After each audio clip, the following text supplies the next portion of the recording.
se apagan los acordes de la canción introductoria de un nuevo capítulo de la Biblioteca Ufológica que hacemos como siempre junto a Sergio Sánchez, que nos acompaña desde Santiago de Chile. Sergio, ¿cómo va todo por allá? Muy bien, Diego. Muy contento de iniciar un nuevo programa. Un nuevo programa, una nueva temporada, y se cumplen ya, Sergio, este año 2025 es un año de aniversarios, ¿eh? Hay una larga lista de fechas redondas, ¿no? Una de ellas Sí, es la de abril del año 2025, se cumplen 25 años precisamente del lanzamiento del primer número de La Nave de los Locos, una revista de la que nos sentimos muy orgullosos con Sergio y de la que en realidad poco hemos hablado en este programa y tampoco en las cápsulas ufoliterarias. Hemos mencionado por ahí, pero no hemos sido muy meticulosos en la revisión de lo que fue esa historia, ¿no? Que duró 6 años hasta el año 2006 y posteriormente un revival cortito el año 2010. Así que tal vez sea sí, ahora el momento, Sergio, de echar la mirada atrás y analizar de qué se trató esta revista, por qué alguna gente la recuerda con tanto cariño, qué marcó, qué diferencia hizo, sirvió para algo, la leyó alguien. Hablemos un poco de La sí. Nave de los Locos. Claro, un cuarto de siglo ya. Quizás no todos nos recuerden con el mismo cariño, digamos, pero sí, un cuarto de siglo es una fecha importante.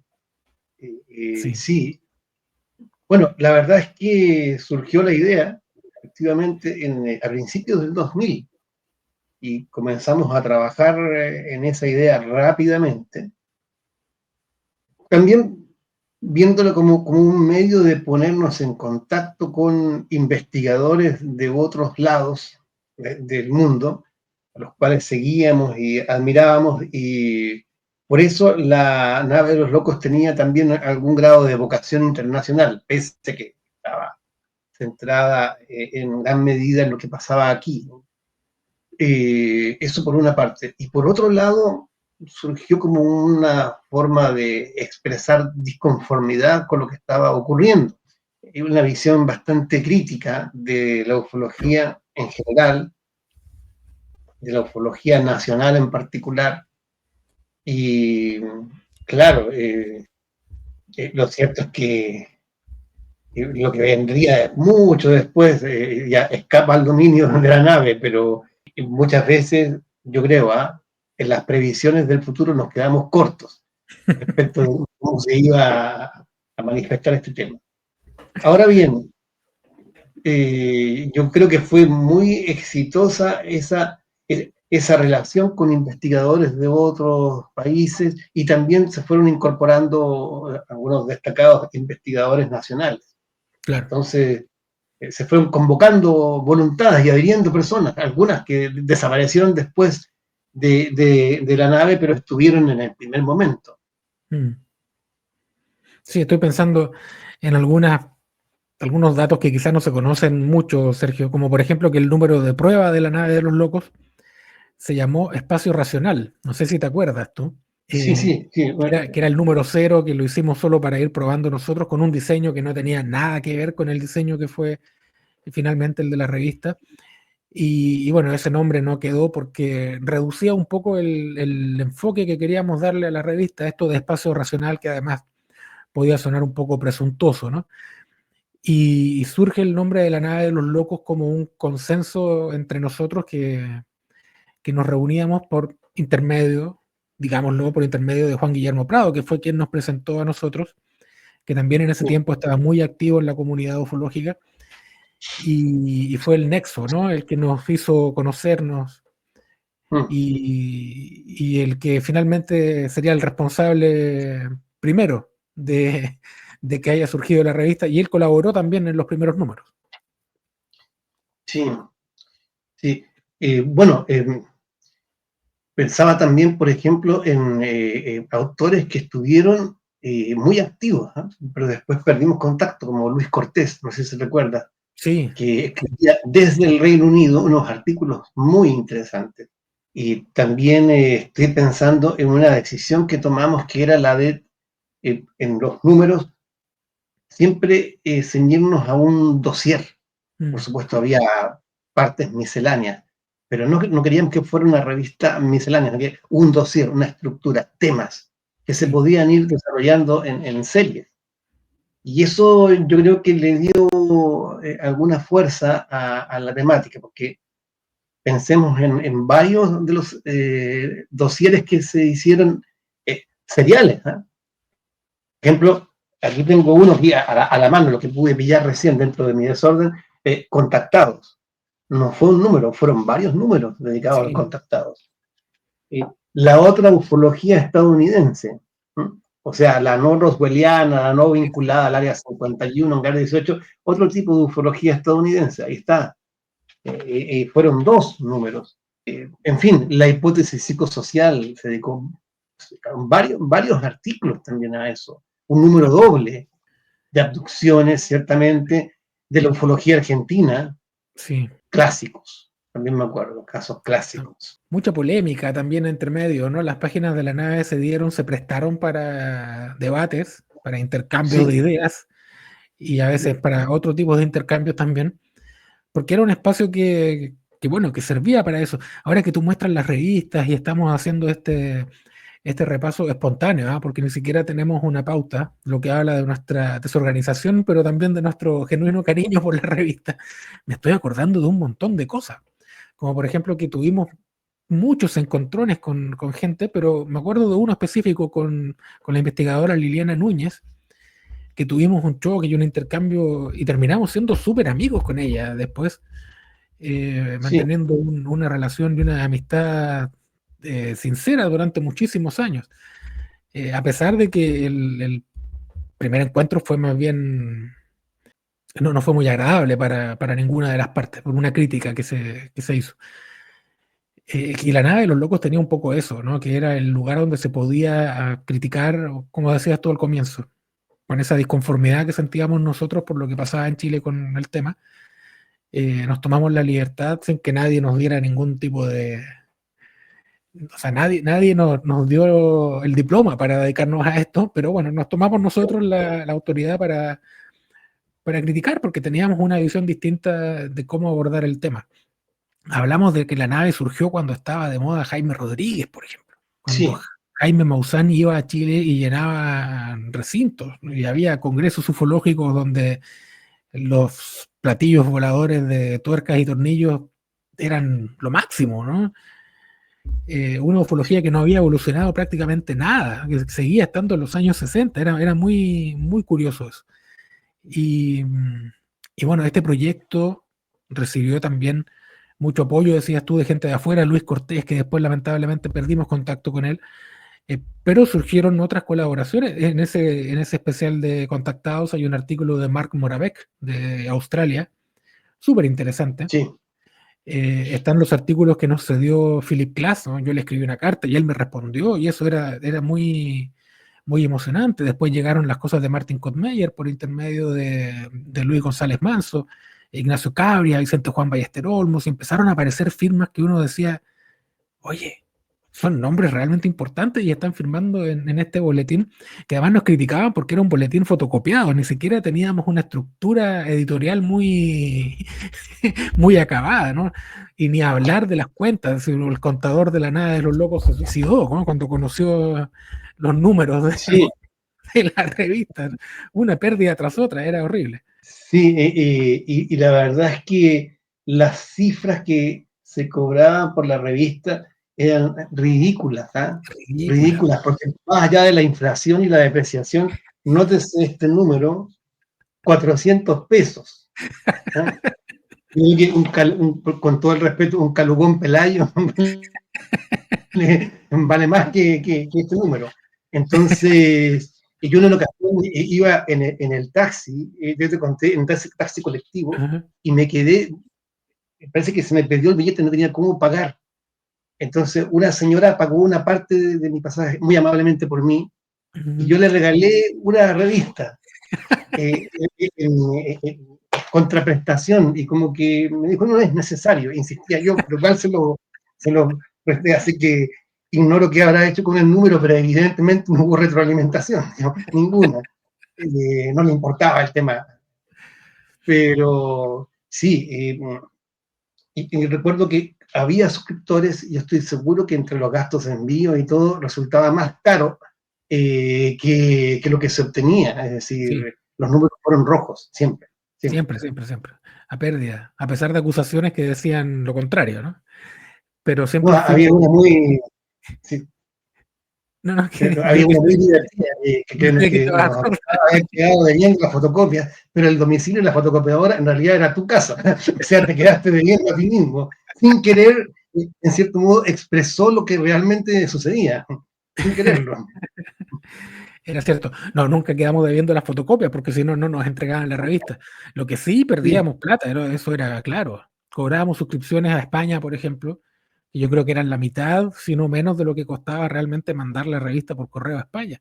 Había suscriptores y había muchos suscriptores. ¿Ah? Yo todavía tengo una sí, tabla Excel con las personas que se suscribieron en su momento y qué números recibieron, y un centenar por lo menos, en distintos sí, periodos y en distintos países, que eso hacía que fuera más interesante para nosotros también, que sabíamos que no llegábamos solo a un público chileno, había suscriptores en México, en Argentina, en España, por cierto, en Italia, en Francia, en Inglaterra, en Estados Unidos, y uno decía, wow, mm, mira lo que estamos haciendo un estudiante de periodismo y un abogado devenido ufólogo, lo que estamos logrando con nada, ¿no? Con casi sin recursos, solo con muchísimas ganas, eso sí, muchas ganas durante mucho tiempo. sí, sí, por cierto. Bueno, de todas formas, eso era lo importante, era poder llegar a los lectores. Lo de la cuestión económica es simplemente una anécdota, pero eso era lo relevante y yo estoy muy agradecido de esos suscriptores, si nos están viendo, los que fueron fieles a la nave. Ahora, respecto de los especiales y la forma en que se construían, también había algo de caos creativo, ¿no? Porque en realidad ese espacio racional era bastante falso, porque no era muy razonable ni racional lo que ocurría en la preparación de la revista. Así que la nave de los locos le viene más así, el callo, describe más fielmente lo que en realidad pasaba. Sí, Pero sí, surgía la idea y nos tirábamos con la búsqueda de material y la escritura también. había un ordenado desorden, porque efectivamente Sí, era todo sobre la marcha, pero una vez que teníamos ya el dossier, todo el trabajo giraba en torno a eso y salían rápido. La nave salía cada 2 meses. Al final ya no cumplíamos tanto con los plazos y nos íbamos atrasando cada vez más, pero salieron los números matemáticamente, fueron 6 años y 36 números. Y uno de sí, esos números era un número doble, todos los años un sí, número doble. claro. Así Y sin que había, perjuicio de números especiales. y dos números especiales, ¿cierto? El de Sí, la soledad de Kotmeyer y el homenaje a Philip Glass, ¿cierto? sí, sí, Oye, otro elemento súper importante en la revista que marca su estética y marca el estilo también son los dibujos de Crina, de la dibujante central y principal de la revista. Hubo otros, ¿no? Diego Arandojo sí. de Argentina también colaboró, Juan Palma de Chile también colaboró, pero la principal, la que estaba siempre, la que mandaba los dibujos, cantidades de 5 o 6 dibujos por número, era Crina, Cristina González. Así es. Ella captaba también la idea, por ejemplo, Monte Rushmore. A los presidentes en Estados Unidos, una cara de un gris, porque era el segundo número de la otra ufología estadounidense. Y esa portada, yo sé que tuvo bastante éxito, lo mismo que esta. Claro, espectaculares los dibujos. Bueno, yo estoy falsificando la realidad. Lo del Monte Rushmore estaba, pero en las páginas interiores de la Sí, revista, en realidad. Lo que hizo Cristina fue el tío Sam en el número 2 de la otra ufología así es, estadounidense. A apuntando. usted lo abduciré. Y es muy difícil hacer esto, dibujar esto. Es muy difícil, fue un gran logro hacerlo bien. Sí, El bueno, dedo, sí, Krina es un artista con trayectoria ya, ¿no? Cuando dibujaba para nosotros, mucho más joven, sí, iniciándose en el mundo del arte, pero muy talentosa, muy talentosa. Y siempre, como dices tú, captó la esencia de lo que nosotros queríamos transmitir con esos dibujos. Es difícil encontrar esa compenetración entre la idea loca y el artista que es capaz de llevarlo a cabo. Es muy difícil. Y con Cristina encontramos a la persona exacta. Tengo acá el último número, el número 37, que fue el del año 2010, que es en realidad un libro. Y ahí está el dibujo de Cristina, Sí, entre otros dibujos que hizo para este número. Y yo hace un tiempo subí al Facebook de Coliseo Santosa, que pueden visitar ustedes también, el dibujo del que iba a ser la portada del número 38, que se claro. daba justo cuando se rescataron a los mineros, los 33 mineros que estuvieron encerrados durante muchas semanas en el norte de Chile, y había un Sí, dibujo referido a eso. Interrumpo brevemente nuestro programa para comentarles que ya está disponible el libro Casi OVNIs de Robert Schiffer, que es una traducción de Bad UFOs, disponible ya en coliseosentosa.cl.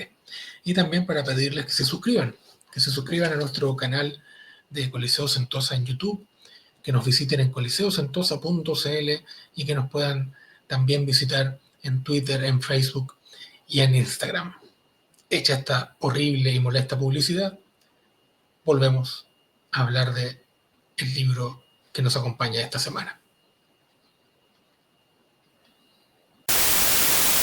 La nave de los locos al comienzo fue una revista más de dossier y más de eso, de secciones muy fijas también, hay que hablar de las secciones, pero hacia el sí, final se fue lentamente convirtiendo más en un ejercicio un poco más periodístico, había más entrevistas en los últimos números, y eso responde al hecho de que yo empecé a trabajar y empezó a escasear el tiempo para la revista, y había que llenar las páginas igual. Entonces yo hacía entrevistas para el diario donde yo trabajaba, y las versiones extendidas de esas entrevistas aparecían en la nave de los locos. Hay una entrevista a Rael, por ejemplo, una entrevista al eh, astronauta chileno, una entrevista a Jan Harold Brundtland de las leyendas urbanas, a Hernán Martínez, el autor del libro Las matanzas de Jehová el extraterrestre. Todas esas salieron en un periódico y nosotros publicamos después versiones más largas en la nave de los locos. Y teníamos secciones. De eso es importante mencionar las secciones porque había algunas que eran muy buenas, como por ejemplo Cielos Antiguos, que era una creación tuya y un interés tuyo especial por la astroarqueología.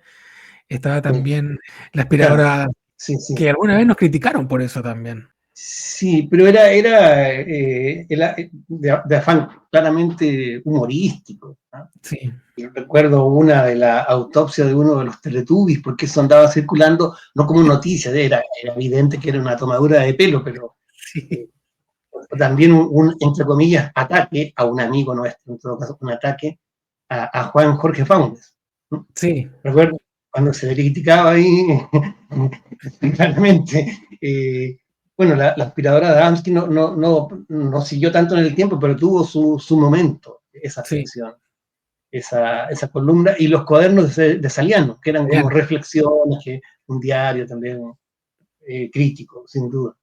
Sí, duró, como decíamos, 6 años, números dobles, dosieres de distinto tipo, muchas noticias también. Había ahí espacio para poner noticias relacionadas con la ufología, comentarios de libros, artículos críticos. Sí, Eh, no sé si lo dijimos acá alguna vez o en algún otro programa donde nos han invitado. Dijimos también que algunas de las cosas que se publicaron ahí probablemente, si las revisamos hoy día, no estaríamos tan de acuerdo, ¿no? Un cuarto de siglo después, uno, por cierto, que cambia de opinión sí, respecto a algunas cosas, sí. ¿no? Respecto de ciertos énfasis, Claro, porque quizás también había mucho de, digámoslo de esta forma, de impulso polémico. ¿No? Había mucho impulso polémico, en cierto modo también inspirándonos a veces, o por lo menos me pasaba a mí, en ciertas polémicas que yo había leído en el mundo del misterio y la ufología en España, por dar un mm, ejemplo. Entonces, sí, hay determinadas cosas que yo, sin abdicar de la crítica, quizás la suavizaría un poco o la vería desde otro punto de vista, porque uno también está más viejo, evidentemente, y ya no le da tanta importancia a ciertas cosas Sí. que para mí resultaban afrentosas escucharlas, y ahora las miro con un cierto grado de distancia, ¿no? A veces con un encogimiento de hombros, en realidad. Yo no quiero que suene a disculpa, ni mucho menos, pero cuando sacamos la nave, el primer número de la nave, yo tenía 19 años. Así que, por cierto, lo que uno piensa y escribe a los 19 años, dista de ser lo que uno piensa y escribe a los 44, 45. Así que, por mi parte, por cierto, hay también en los énfasis se habría puesto alguna diferencia, pero también a veces en la forma también de plantear las cosas. La juventud a veces es mala consejera en algunos aspectos y con la experiencia que da el tiempo y la experiencia profesional uno aprende también a decir lo mismo de otra manera. Eh, Sí. a pesar de esos énfasis, a pesar de ese espíritu crítico, la nave consiguió, Sergio, aunar a una comunidad importante de gente con pensamientos comunes, o tal vez ni siquiera eso, pero con intereses comunes respecto al tema. Estoy pensando en la gente de CIFOV, de la Quinta Región, Marco González, Juan Palma, Marcelo Moya, Rodrigo Jofré. Estoy pensando en AIFOC, que era un grupo de coronel que también nos colaboró en algunos números, y gente, no sé, me acuerdo de Rosy Antilef, que colaboraba en silencio con la revista, el mismo Juan Guillermo Prado, que escribió algunos artículos para la revista, y gente de afuera también, Alejandro Agostinelli, que apoyó mucho en su momento, la gente de la Fundación Anomalía, que nos dio un premio también. La nave de los locos fue premiada por la Fundación Anomalía. Diego Viegas, que Diego colaboró mucho Viegas, con ciertos especiales, sí. ovnis y folclore. Mucha gente que aportó conocimiento, traducciones. Luis González Manso también tradujo muchas cosas para los especiales de abducciones. El papel de Luis González Manso era determinante. Eh, también hubo muchas Luis traducciones. Nogués, ¿Perdón? perdón que te interrumpí, No, no, no. decía Luis Nogués, que era un manantial de información. Impresionante. Claro, entonces, sí. Nosotros republicamos también cosas de perspectiva ufológica, republicamos cosas de Magonia, nos permitió establecer un vínculo con la gente de Magonia, también con John Rimmer, con John Harney, que nos prestaban cosas para publicar en la nave, y de vuelta me tocó a mí también publicar un par de artículos en Magonia Ah, y en sus revistas paralelas. Kentaro Mori en Brasil. O sea, siempre hubo gente que estuvo dispuesta a aportar para la causa, hacerlo, por cierto, por amor al arte. Y, y antes que me olvide, que es importante también, La nave de los locos fue una fuente de traducciones de distintos idiomas, del francés, del inglés principalmente, para publicar artículos que de otra manera no habrían tenido una versión en nuestro idioma. sí, yo creo que ese fue uno de los aportes más valorados por mucha gente, por muchos lectores, que además se enteraron de ciertas cosas en las páginas de la nave, Mm. que pudieron acceder a ese material. Se dan cosas curiosas porque no voy a revivir una polémica, yo entiendo son cuestiones del momento, pero en algún instante yo recibí una crítica, en particular yo, porque yo había firmado un artículo, entonces Ujú. recibí una crítica de que no, por mí y por la nave. No nos habíamos enterado de nada del tema de la relación entre los ovnis y el folclore, ¿no? Teníamos que desasnarnos leyendo antropólogos y era bien curioso porque en el mismo momento en que esa crítica se subía a internet, aparecía el primer especial de la nave de los locos, ovnis y folclore, ¿no? Y donde venían todos los autores o los que traducíamos, los que nos colaboraban, en fin. La verdad es que a mí me dio un poco de risa eso, porque fue algo inoportuna la crítica, dado lo que estaba pasando. Me acordé de otros especiales. Tú mencionaste ovnis y folclore, uno de humanoides también. Publicamos Sí, casos de humanoides. Sí, el de los casos clásicos, donde el aporte de Ruiz Nogués fue también de Luis Ruiz sí, Nogués fue muy importante. Eh, Son muchos los recuerdos porque Además, nosotros nos reuníamos, tú te acuerdas, Sergio, en la Plaza de Armas en Santiago para debatir y pensar los próximos números. Hablábamos mucho por teléfono, que es una práctica que hoy ya no se utiliza, pero Sí. además de hablar por teléfono, nos reuníamos mucho en la Plaza de Armas y a veces también con Luis Altamirano, que se unía a estas reuniones. Y siempre en la Plaza de Armas, siempre, y como teníamos papeles ahí, artículos o documentos, con el temor de que nos cayera bombardeo aéreo, ¿eh?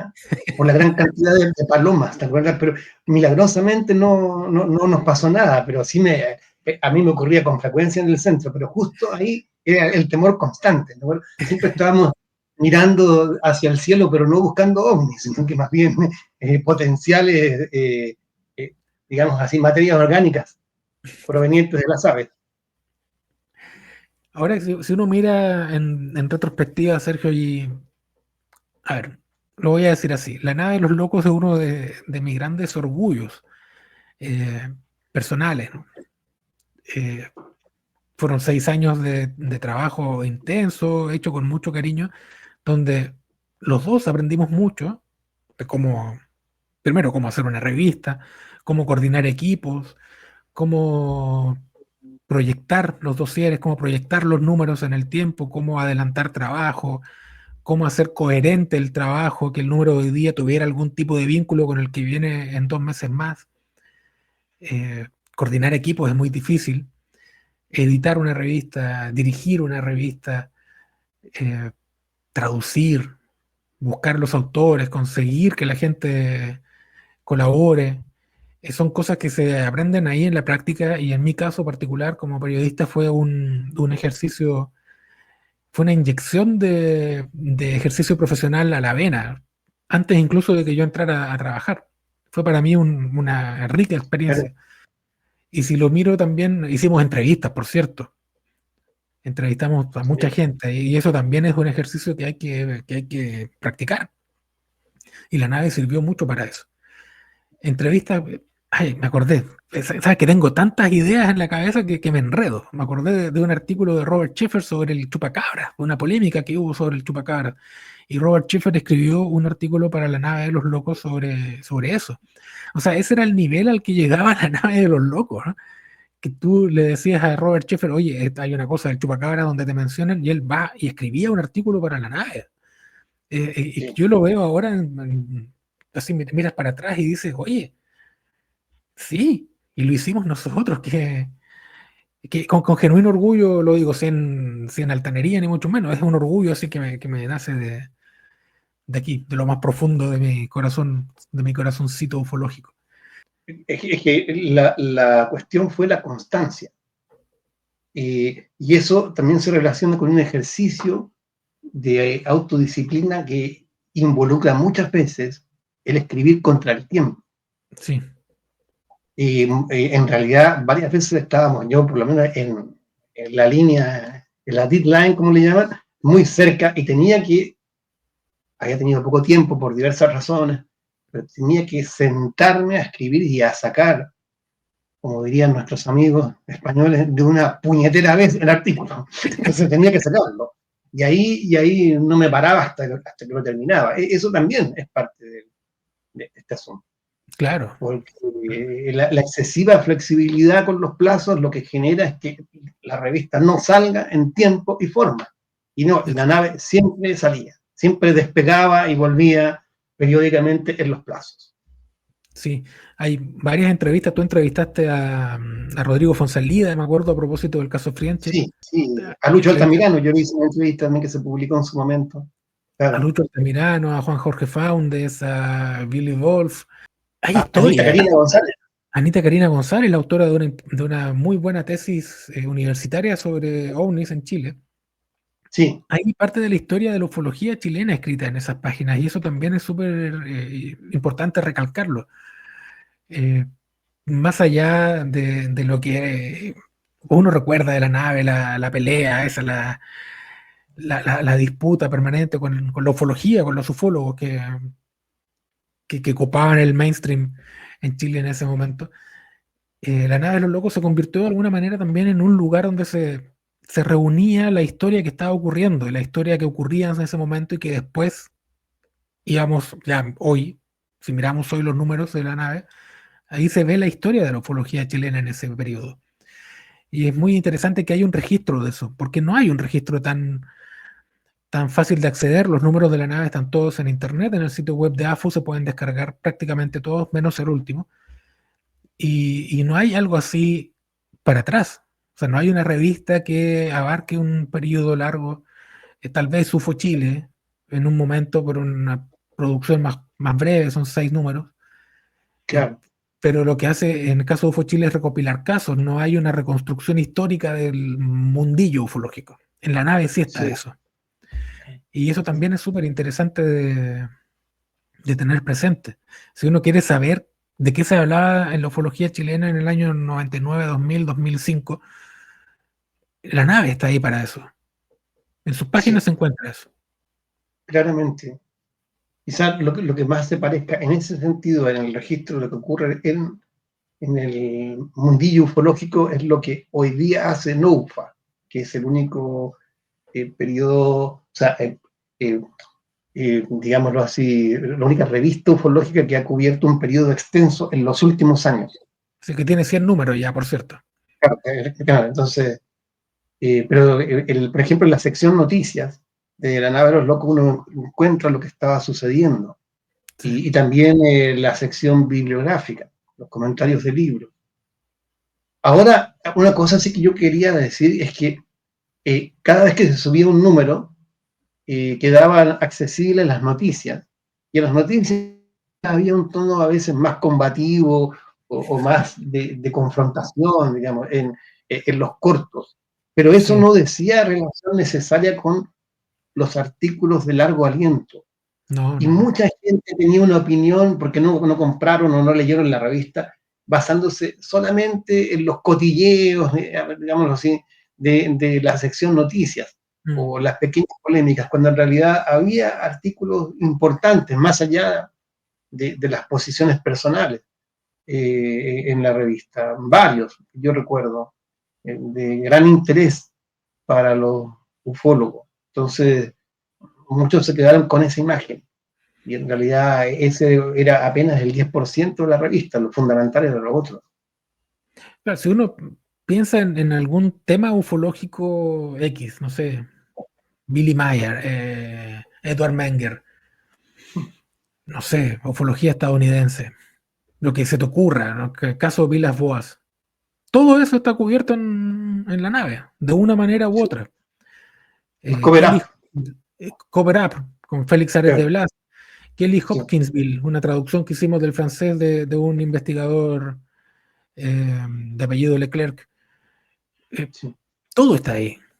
Es muy interesante porque eso lo hicimos de manera inconsciente en realidad. Nosotros no decíamos vamos a hacer que esté todo. No, todo se hizo casi de manera espontánea y tiene ese valor también, el valor del amateurismo puesto en práctica, pero también con un toque de persistencia y de afecto que hacían de ese trabajo algo muy apreciado por la comunidad.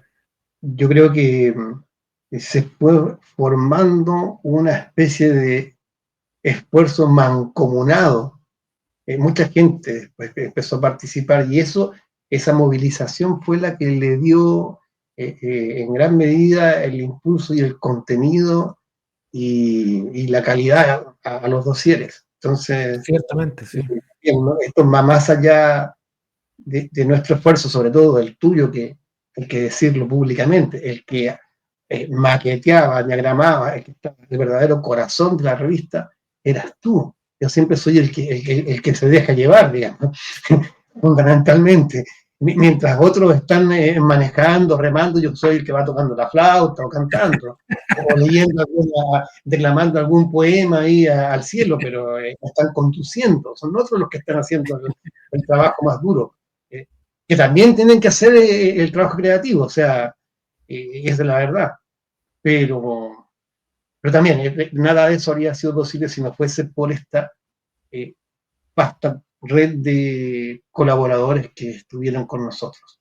Sí, Así que un abrazo también y un cariño para todos ellos, los que están y los que ya no están también, Sí, que, que a todos los llevamos con mucho cariño. Y quisimos hacer este programa especial porque se cumple un cuarto de siglo, 25 años, desde que apareció el primer número de la nave de los locos, que estuvo dedicado a la Feria Internacional del Aire y el Espacio que se realizó en Santiago el año 2000, donde hubo un panel de ufólogos en el que estuvo JJ Benítez, Richard Haynes, eh, Antonio Neus y Jean-Jacques Velasco, si no me equivoco, eran los 4 invitados sí, internacionales. efectivamente. Y con eso comenzó la nave, con un trabajo en terreno. Salimos de terreno a reportear. Pero, ojo, ese fue el número 2, porque el número 1 fue De la la ufología mexicana. ufología, que era la otra ufología mexicana. ¿Por Tienes qué? razón. Porque era la alternativa crítica a la predominante, a lo que en ese momento había inundado Latinoamérica en los 90. Desde Jaime Maussan hasta Reporte OVNI y Contacto OVNI, que Ciertamente. tuvo en todo caso una historia bien particular, cierta infiltración por gente de perspectivas ufológicas, y del CIFO de Argentina también, que hay unos artículos de ellos, pero en general el tono, con esas excepciones, era sensacionalista, de la ufología mexicana visible. Quisimos mostrar, no, aquí está pasando otra cosa, hay otros autores relevantes. ¿Qué fue lo que hicimos con la ufología estadounidense y la ufología argentina también? Tratar de mostrar una... También, Bueno, también lo hicimos con la ufología chilena, por cierto. Tratar de mostrar una visión distinta. Tienes razón, el número 2 es el de la FIDAE y el 1 era el de la otra ufología mexicana, y el 2 también, era dossier doble. Ufología mexicana claro, 2 y FIDAE, sí, donde hay una continuaba, entrevista claro. a Antonio Uneus también y a Richard Haynes. A JJ Benítez no lo entrevistamos. No, Fue interesante. Bueno, el de la otra ufología mexicana parte también porque tú habías estado en México con Oscar García y con Luis Ruiz Nogués. así es, se da cuenta de ese viaje y de lo que fue particularmente mi encuentro con la gente de perspectivas ufológicas. Y aunque no me reuní con él, sí hay que mencionar a Héctor Escobar, que también formaba parte del staff de perspectivas ufológicas y que estuvo muy ligado a la nave al punto de publicar también en ella. Nosotros comentamos su libro 500 años de ovnis en México, Sí, y tuvimos la posibilidad de encontrarnos con él y también se publicó eso en la nave, sí. Y con Oscar García cuando también él nos viaja a encontramos Chile. en Santiago. También con Oscar acá, y la verdad es que fue, claro, una época de mucho intercambio con la gente de Argentina, México, España especialmente, sin perjuicio de otras personas que intervinieron. Sí, Sí, también nos reunimos en Santiago con Rodolfo Gautier Cardoso dos Santos. también. Ahí se generó también, y gracias a la nave se generó esa amistad. Oye, Sergio, vamos a cerrar este programa especial de la nave, 25 años de la nave. No sé si quieres tú hacer una reflexión final sobre la importancia de la revista general o tal vez para ti solo. No, quería aprovechar de, como siempre leemos algo muy cortito, Ujú. que era lo que poníamos como característica, que dice que en un mundo hipertecnificado, demandado constantemente por las metas compulsivas, los propósitos altisonantes y la actividad frenética, la stultifera navis, o sea, la nave de los locos, es y fue un particular ejercicio de nostalgia histórica. Más, no se trata de las típicas evocaciones de un mundo bucólico paradisiaco en su inexistencia. Es el símbolo de la deriva, de una venerable forma de rendir homenaje a la parodia y misterio del mundo. Sergio, no sé, yo creo que tú querrás decirle ya que los números de la nave están en internet disponibles en PDF. Habrá que hacer algo con ellos. Por supuesto, como siempre, vamos a decir, a leer. A leer la nave. Pueden descargar los números, no nos vamos a enojar. Un abrazo, muchísimas gracias por acompañarnos y nos vemos en el próximo capítulo de nuestra querida Biblioteca Ufológica. Chao, Sergio. Chau.